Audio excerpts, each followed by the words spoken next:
very complicated motion, which I can hardly imagine what it's like. It is a point that's going to move around in space. And it is this point, P. This point, P, is going to move around in space. And I call this vector OP. I call that now vector R. And I give it a sub-index T, which indicates it's changing with time.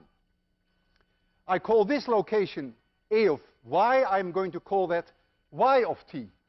It's changing with time. I call this X of T. It's going to change with time. And I call this point Z of T, which is going to change with time, because point P is going to move. And so I'm going to write down the vector R in its most general form that I can do that. R, which changes with time, is now X of T, which is the same as A of X there before, times X roof, plus Y of T, Y roof, plus Z of T, Z roof. I have decomposed my vector R into 3 independent vectors. Each one of those change with time. What is the velocity of this particle? Well, the velocity is the first derivative of the position.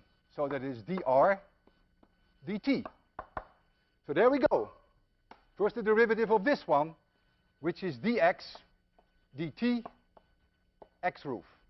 I'm going to write for dx dt x dot, because I'm lazy, and I'm going to write for d2x dt squared x double dot. It's often done, but not in your book. But it's a notation that I will often use, because otherwise the equations look so clumsy. Plus y dot times y roof plus z dot times z roof. So z dot is dz dt. What is the acceleration as a function of time?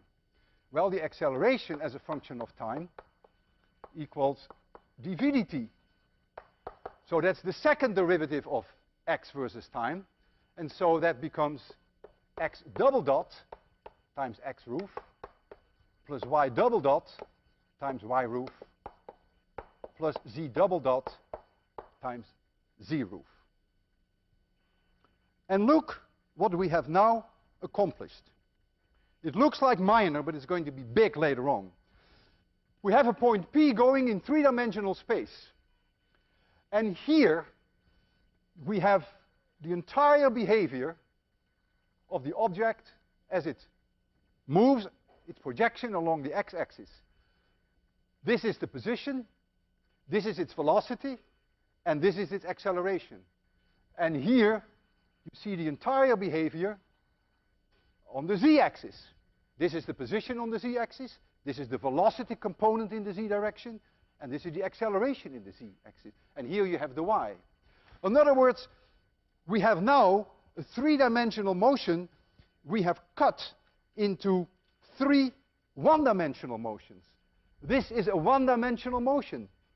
This is a behavior only along the x-axis, and this is a behavior only along the y-axis, and this is a behavior only along the z-axis, and the 3 together make up the actual motion of that particle.